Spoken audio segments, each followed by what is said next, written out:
Yashar, chapter 19.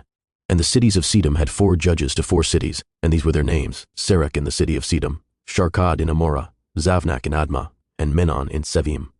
And Eliezer Avraham's servant applied to them different names, and he converted Serach to Shakra, Sharkad to Shakrura, Zavnak to Kezovim, and Menon to Matzlodin.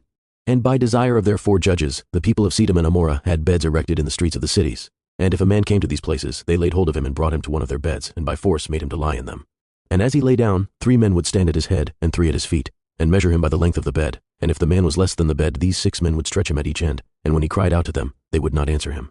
And if he was longer than the bed, they would draw together the 2 sides of the bed at each end, until the man had reached the gates of death. And if he continued to cry out to them, they would answer him, saying, Thus shall it be done to a man that comes into our land. And when men heard all these things that the people of the cities of Sedom did, they refrained from coming there.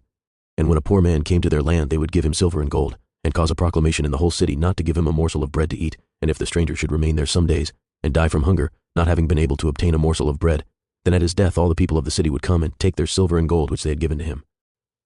And those that could recognize the silver or gold which they had given him took it back. And at his death they also stripped him of his garments, and they would fight about them, and he that prevailed over his neighbor took them. They would after that carry him and bury him under some of the shrubs in the deserts. So they did all the days to anyone that came to them and died in their land. And in the course of time, Sarah sent Eliezer to Sedom, to see Lot and inquire after his welfare. And Eliezer went to Sedom, and he met a man of Sedom fighting with a stranger. And the man of Sedom stripped the poor man of all his clothes and went away. And this poor man cried to Eliezer, and supplicated his favor on account of what the man of Sedom had done to him. And he said to him, Why do you act thus to the poor man who came to your land? And the man of Sedom answered Eliezer, saying, Is this man your brother, or have the people of Sedom made you a judge this day, that you speak about this man? And Eliezer strove with the man of Sedom on account of the poor man. And when Eliezer approached to recover the poor man's clothes from the man of Sedom, he hastened and with a stone smote Eliezer in the forehead. And the blood flowed copiously from Eliezer's forehead. And when the man saw the blood, he caught hold of Eliezer, saying, Give me my hire for having rid you of this bad blood that was in your forehead, for such is the custom and the law in our land. And Eliezer said to him, You have wounded me and require me to pay you your hire. And Eliezer would not hearken to the words of the man of Sedom. And the man laid hold of Eliezer, and brought him to Shakra the judge of Sedom for judgment. And the man spoke to the judge, saying, I beseech you, my Adoni, thus has this man done, for I smote him with a stone that the blood flowed from his forehead, and he is unwilling to give me my hire.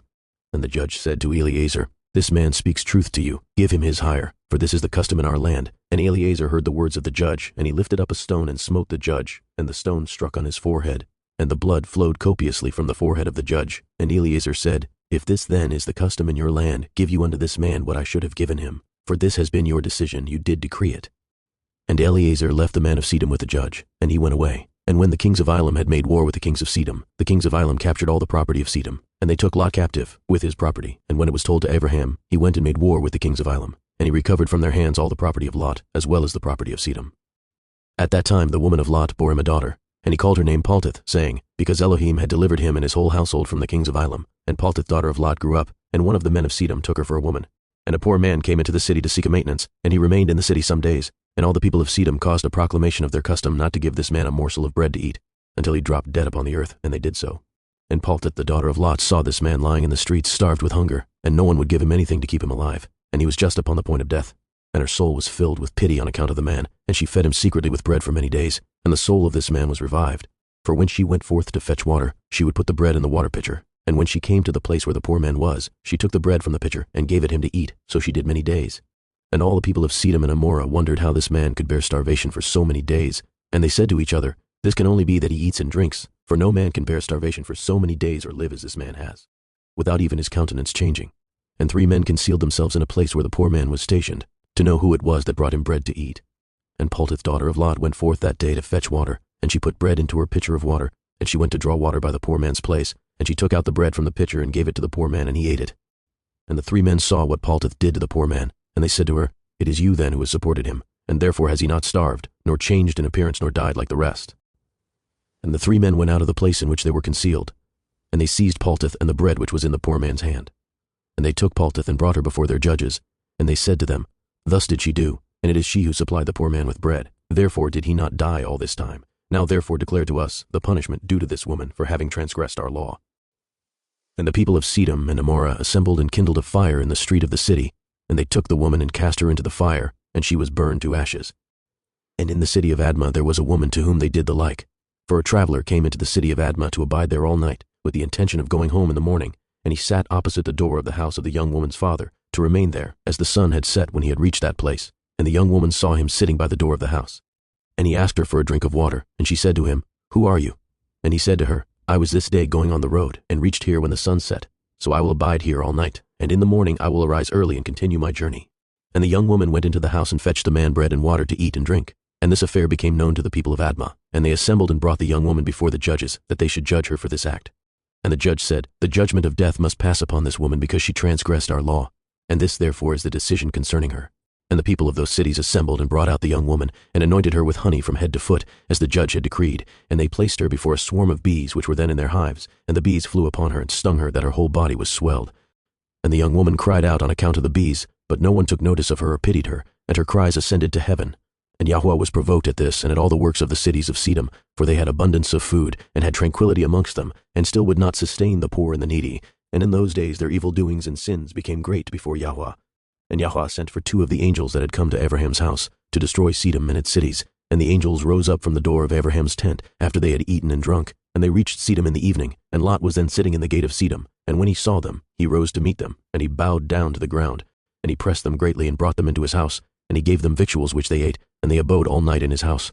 And the angels said to Lot, "Arise, go forth from this place, you and all belonging to you, lest you be consumed in the iniquity of this city, for Yahweh will destroy this place." And the angels laid hold upon the hand of Lot, and upon the hand of his woman, and upon the hands of his children, and all belonging to him, and they brought him forth, and set him without the cities. And they said to Lot, "Escape for your life." And he fled, and all belonging to him. Then Yahweh rained upon Sedom, and upon Amorah, and upon all these cities brimstone and fire from Yahweh out of heaven. And he overthrew these cities, all the circle of the Jordan, and all the inhabitants of the cities, and that which grew upon the ground. And Adu the woman of Lot looked back to see the destruction of the cities, for her compassion was moved on account of her daughters, who remained in Sedom, for they did not go with her. And when she looked back, she became a pillar of salt, and it is yet in that place unto this day. And the oxen which stood in that place daily licked up the salt to the extremities of their feet, and in the morning it would spring forth afresh, and they again licked it up unto this day. And Lot and 2 of his daughters that remained with him fled and escaped to the cave of Adullam, and they remained there for some time. And Abraham rose up early in the morning to see what had been done to the cities of Sedom, and he looked and beheld the smoke of the cities going up like the smoke of a furnace. And Lot and his 2 daughters remained in the cave, and they made their father drink wine, and they lay with him, for they said there was no man upon earth that could raise up seed from them, for they thought that the whole earth was destroyed. And they both lay with their father, and they conceived and bore sons, and the firstborn called the name of her son Moab, saying, "From my father did I conceive him, he is the father of the Moabim unto this day." And the younger also called her son Ben-Ami, he is the father of the children of Ammon unto this day. And after this Lot and his 2 daughters went away from there, and he dwelt on the other side of the Jordan with his 2 daughters and their sons. And the sons of Lot grew up, and they went and took themselves women from the land of Canaan. And they begat children, and they were fruitful and multiplied.